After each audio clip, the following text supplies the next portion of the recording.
All right, calculating limits using the limit laws. This is 2.3. We're expanding our understanding of limits, starting to use them with more, I guess, formal rules in comparison. So start with some properties of limits here.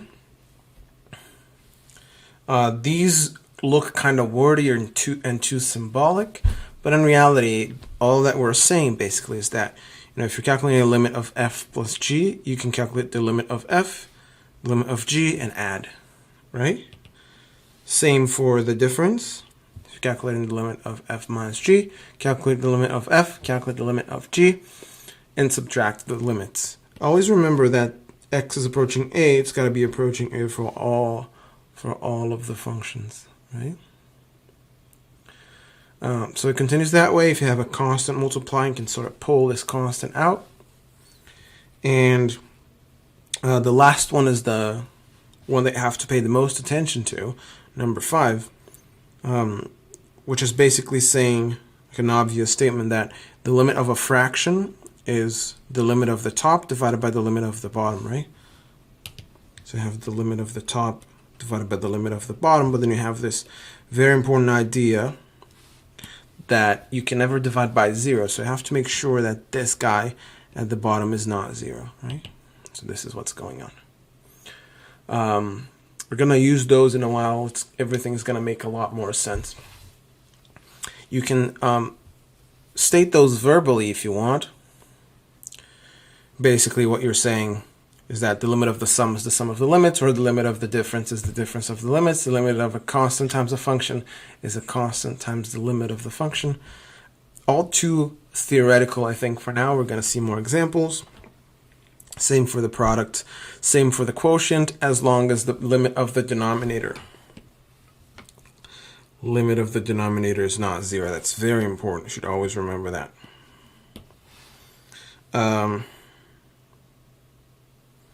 Like I said before, it's easy to believe those, and that's what it says in this word right here, right? If f of x is close to L and g of x is close to M, it is reasonable to conclude that f of x plus g of x is close to L plus M. Right? It makes a lot of sense. It makes all sense in the world. All right, let's see a couple of examples here. Let's look at this first example, number 1. We have two graphs. The red one is for f, the blue one's for g, and we're asked to calculate some of those limits. So let's start with the first one there, which is a. So we're going to use the limit laws. First, the limit of the sum is the sum of the limits. So it's property number 1, basically. We're saying limit as x approaches minus 2. We always have to write the limit, right? This is something that a lot of people have trouble with. It's minus 2, by the way. Sorry if it's too slow here. Just trying to make sure that everything looks good. And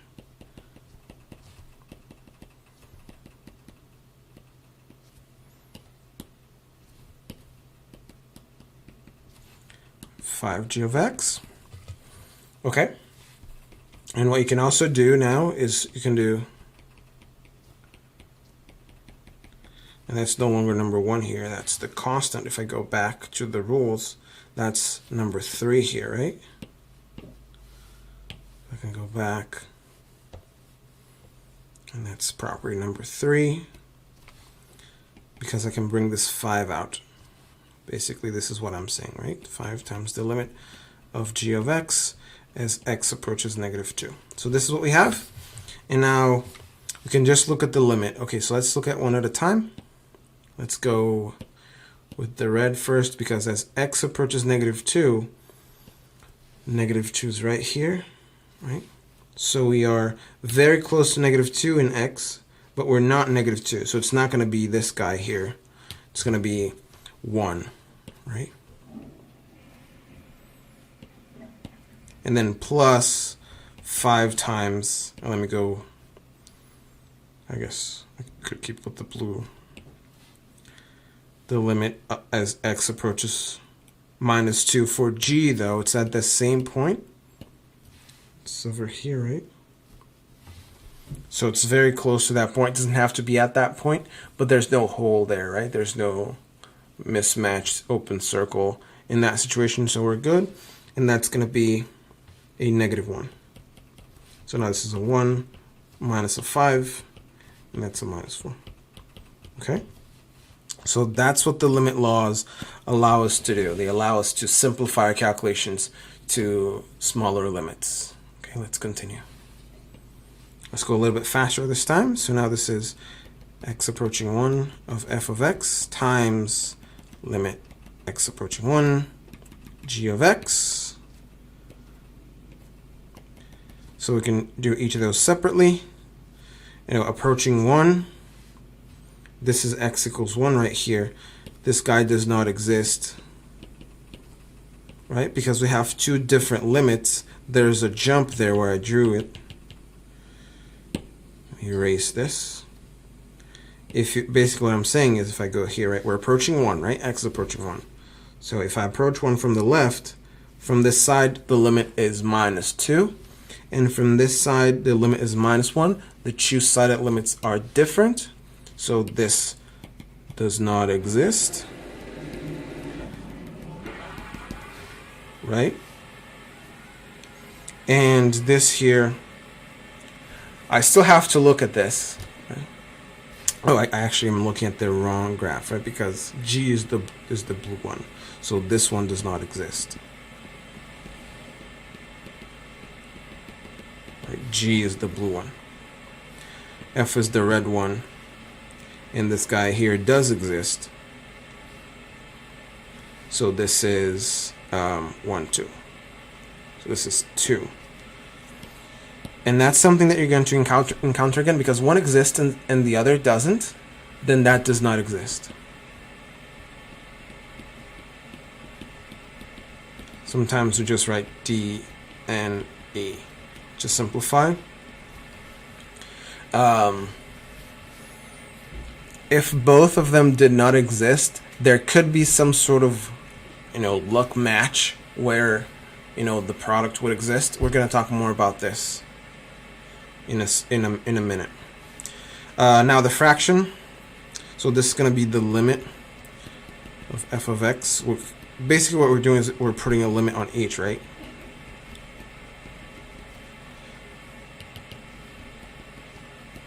So the limit of f of x, f is the red one, x is approaching +2, so this is what it is right here.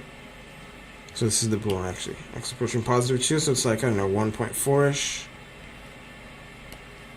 And G is the blue one, so it's like 0. So this can't happen, right? So this does not exist. We're going to, if you start to think about this, there's going to be more to it than just does not exist sometimes. If you think about it, you have 1.4 divided by something small, very, very small. So basically you get something that's very large. It's going to be an infinite limit. We're going to talk more about this soon. But for now, we're just going to say that this does not exist. Just be careful when you write this. So basically, you're not supposed to write this guy, okay? You should only be allowed to write a fraction where you know the denominator is not 0. This is already wrong to write, yeah? This is already wrong to write.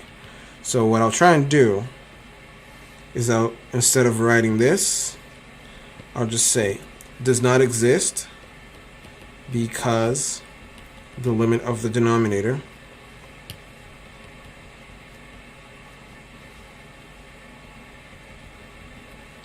equals 0. So it does not exist because of that. I don't have to write any of this. Sorry, my pen is not behaving very well. So this here is supposed to be your draft, you thinking about how to solve the problem. The moment this thing here shows up, or you have a 0 at the bottom, none of this makes sense anymore. You just gotta say that it doesn't exist. You're not even supposed to write that. Okay? Keep that in mind, please. There are some more limit laws, some more properties. As expected, if you have a power, you can bring the limit into a power. If you have a square root, you can bring the limit into a square root. It all makes sense, right? Just remember that when n is positive, when n is even, excuse me, like a square root of 4th root or 6th root, you have to be able to say that this is positive. For the same reason why you cannot divide by 0, you can't take the square root or the 4th root or the 6th root of a negative number, so you always have to make sure that this is 0, that this is positive. Okay, just make sure of that. Just remember some obvious things. The limit of f of x when f of x equals a constant c as x approaches a is c, and you can clearly see that if you graph, you know, c is this height here, and you have some point a right here, and x is approaching, let me go closer, x is approaching a, so around a, right, in a neighborhood of a. That's a word that we'll use as we get more and more advanced on this. In an open interval around a or a neighborhood of a, f equals c. So limit is c. There's no mystery on that. And the other one, you know, this is f of x equals x, right? So I can graph it as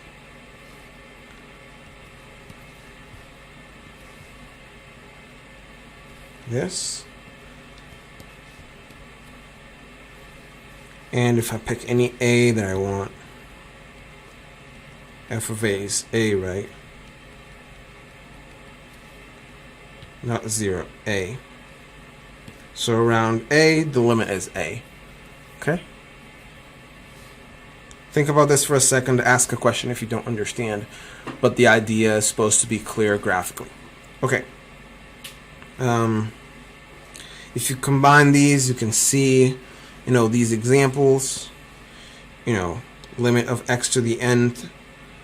You just do, basically what you're doing here is you're saying this is the limit to the nth, but that's a to the nth, and then you go there. Right? And similarly here, you know, this is the square root of the limit x approaching a of x nth root, and this guy here is a, so this is the nth root of a, so you get that. Just got to remember again that a has got to be positive, right, if n is even. For that same reason, it can't take the nth root when n is even of a negative number. So there's no square root of negative 2, for example. So that's a combination that can happen here, can appear here. Anyway, let's go ahead and, so after that example, right, let me go back. After this example, I guess the rule makes more sense. All the rules make more sense. Here's a technique, which is something that you probably caught up with already. That's called direct substitution to calculate limits. Some functions are easy to compute the limit of because you can just plug in the point that you're asking the limit, asking for the limit at, right? So a polynomial, for example, right, like a quadratic function or a linear function, a cubic, a fourth degree fourth function, or a quartic is what it's called sometimes, or a rational function. If a is in the domain, that means you're allowed to plug in. Then the limit equals f of a. Limit of f of x as x approaches a equals f of a. That's what this is saying. This does not hold only for polynomials and rational functions. Polynomials and rational functions are a special case of functions that are well behaved in that sense, and we call these functions where this happens continuous. So basically, what this is saying, we're going to talk more about continuity soon. But for now, just remember that for polynomials and rational functions, this holds. So you can just plug in as long as the point is in the domain. But I'll just put that observation. So rational functions are continuous. Okay, let's take a look at the next example. So we're going to find the limit of this guy as x approaches 1. So we cannot use the direct substitution property because 1 is not in the domain of this. Look at the bottom. X minus 1 is the denominator. If you plug in 1, you get 1 minus 1 equals 0 at the bottom. That's not allowed, right? That's not part of the domain. So you can't just use direct substitution. First, you have to make it look a little bit nicer. So when x is not 1, which is something guaranteed because when we write this symbol here, we're saying x is approaching 1, very close to 1, but it's not 1. When this happens, the limit of x squared minus 1 over x minus 1 is the limit. So I'm doing nothing. I'm keeping this, right? I'm keeping the outer limit, and then I'm manipulating the inside, and I'm replacing x squared minus 1 with x minus 1 times x plus 1. And that's a special product called the difference of squares, if you don't remember it. Should have seen that in pre-calculus 1 or 2, maybe. Or both, right? And now that this happens, I can cancel this out. Think for a second. I'm only allowed to cancel this out because this is not 0, right? Cancel out means divide by it, right? And you can only divide by non-zero quantities. And this is not 0 because x is not 1. So that's why I needed to say that first, because I knew I had to cancel that out. And the limit as x approaches 1, forgot to write the 1 there. That's all that is. So the limits are equal, and now I'm allowed to just plug in, right? And that's called direct substitution. The property I just talked about, okay? So the answer equals 2. Think about this, look at that. Just remember what I had to do to cancel things out. This is how we're going to solve most limits for now. We're just going to cancel things out and then use direct substitution as much as we can. Okay, keep going. This is basically what I just said, right? If two functions are equal when x is not a, so if they're equal and x is not a, then the limits are equal, right, when x is approaching a, provided that the limits exist. We're always going to add that little tidbit at the end, but if the limits didn't exist, then that last equation wouldn't even make sense. So, okay, just think about that. Remember that. One-sided limits, same thing holds.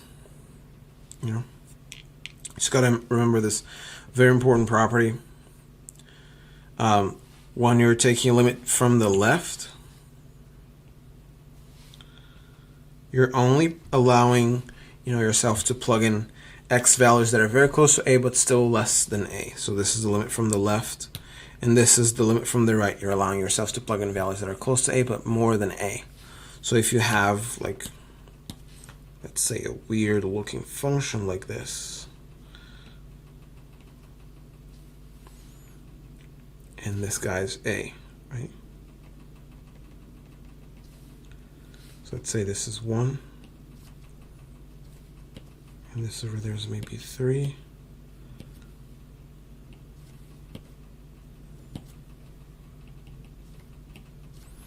Then the limit, just an example, right, of f of x as x approaches a equal to, let's say from the left, right, I'll add this little minus sign, that's 1.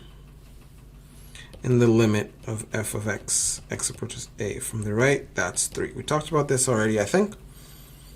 But now we're saying that the only way for the limit at a point to exist is if both one-sided limits exist. So here, the limit x approaches a without a plus or a minus of f of x does not exist. And that's because, when you write this without adding plus or minus sign, you're allowed to pick a point, x very close to a, either to the left or to the right. But if you get one result on the left and you get another on the right, then f of x is not approaching any single thing. It keeps changing, right? So I could choose, basically what I'm saying, let's say this is like a 1 here, right? A equals 1. If I pick like 0.9, f of 0.9, that's going to be very close to 1. And if I picked f of 1.1, I would expect it to get very close to 1 so that I understand that the values is approaching a given number, right? The values are approaching a given number, like 1, but it's actually closer to 3 than to 1, and 1 and 3 are very far apart. So the limit does not exist in that case, right? Let's see this. How am I going to use this idea to calculate this limit here? So let's see. So let's look at the two one-sided limits. So if x is positive, right, then absolute value x equals x, right? Just think about it. If x equals 2, then absolute value 2 equals 2. If x equals 3, absolute value 3 equals 3. So the limit, x approaches 0 from the right, because I'm assuming x is greater than 0, of absolute value x equals the limit, x approaches 0 from the right, of x. And then I know what it is. It's one of the things that we talked about before, right? That function right here like this. So y equals x. And that's just 0. And if x is less than 0, then absolute value x equals minus x. Just think about it.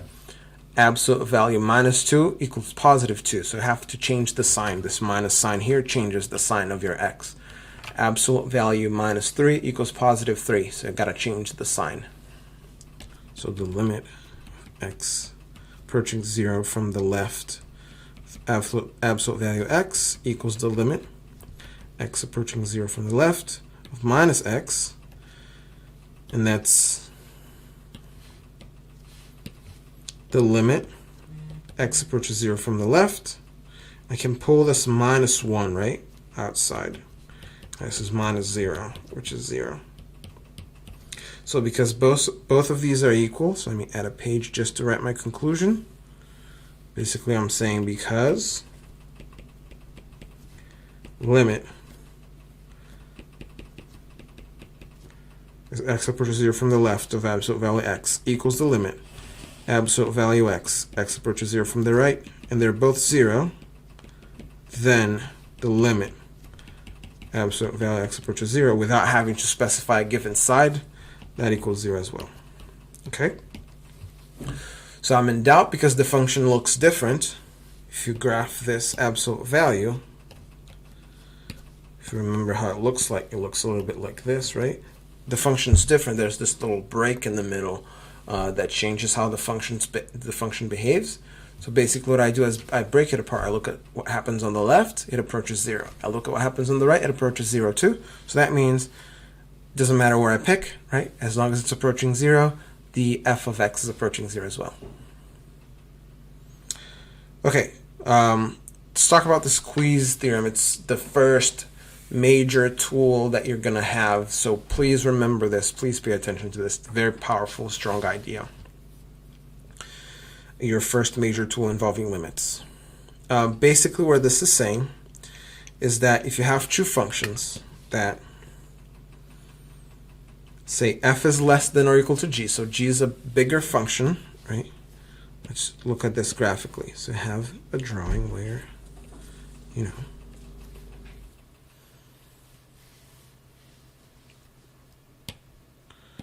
let's say you've got f, so f is the smaller one, right? So we've got f, and you got g, bigger than or equal to. This is g, this is f. Then the limit as x approaches a of f, which is around here, is less than the limit as f approaches a of g. Right? That's obvious. That makes total sense because the graphs are one above the other. So that makes, this here makes total sense, right? This makes perfect sense. The squeeze theorem is much more interesting because now you have two functions squeezing a third one. So rather than having just one greater than the other, I have three. Now I have f, g, and h. I have a graph on the next page. And you're assuming f and h, as they approach a, they have the same limit, which is what this is saying, right? So they squeeze g into having the same limit as well. Take a second, think about this, and now let's look at a graph that may clarify the idea. So here's what you have, right? G is the green one, F is the blue one, and you can clearly see here G of x is between f of x and h of x, okay? Let me maybe use different colors because I think it may make it easier for you to see. G is the red one. H is the green one. Right? So the red one is between the green and the blue, but at A, here at A, right? Both H and F meet, so they have the same limit. So that's the first condition you need to check. The second condition, make it black. The second condition is that the limits of F, the small one, and the limit of H, the big one, they're equal at A. Then the same is true for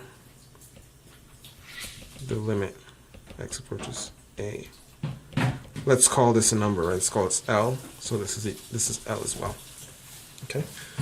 The two H and F are squeezing G and forcing G to be a certain value. Note that here, right, G becomes greater than H. It doesn't matter. All that matters is what happens around the point A. Okay, so it doesn't matter that far away the behavior changes. What happens is, what matters is close to the point A. Okay, so let's see an application of this. Look at this thing. This is not a very nice looking function, sine of 1 over x. That is not a function that has a limit. If you were to graph this, so if you were to graph y equal to sine 1 over x, first it's not continuous at 0, but as it approaches 0, as x approaches 0, 1 over x gets smaller and smaller, gets bigger and bigger, excuse me, so 1 over 0 is big, very big. So it's like your angle, the thing you're calculating the sine of, is growing very fast, and sine is periodic. So we're just doing something like this. So the limit's not going to approach, and same thing's going to happen on the left here. You can go and graph this, and you're going to see what I mean. So the graph is just ugly. So I'll say this is like just an observation that doesn't have to be part of the solution. I'll say the limit of sine of 1 over x as x approaches 0 does not exist,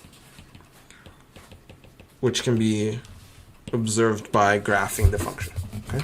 Using a graphing calculator or something like Wolfram Alpha, which is something that I cite multiple times. However,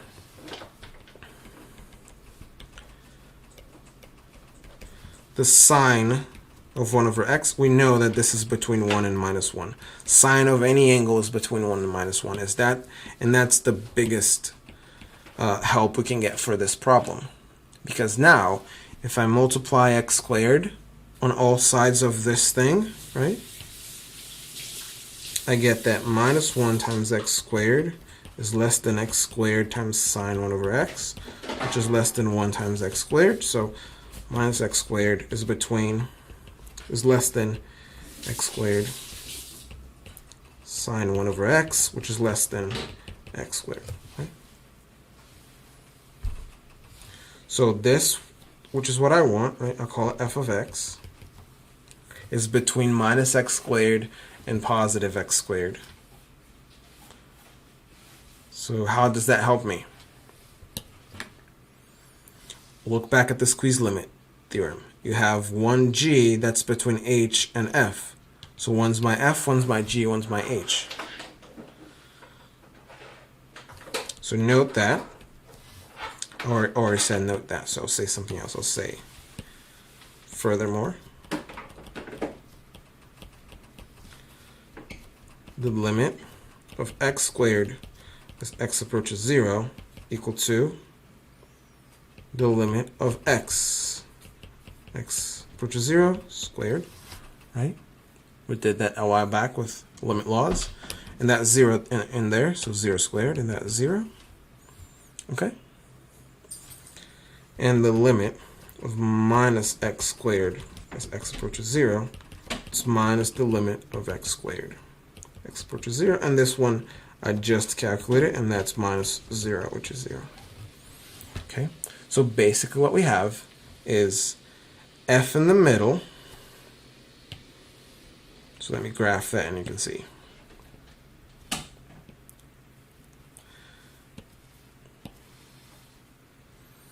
So we have this f that we don't know. Let's say this is x squared. Let's say this is minus x squared. Let me actually make it blue because that's what they have in the previous example. So let's make minus x squared blue. And this is f of x right here.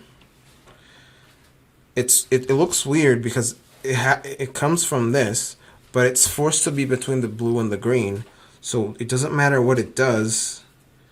The blue and the green squeeze it to get closer and closer to 0 in there. So it is forced to get close to 0 as well, right? The blue and the green, they meet here, even though my graph may not show that. They both meet here, and that's what I did in this calculation right here, that the limits are equal. So I'll say, to conclude, that by the squeeze theorem,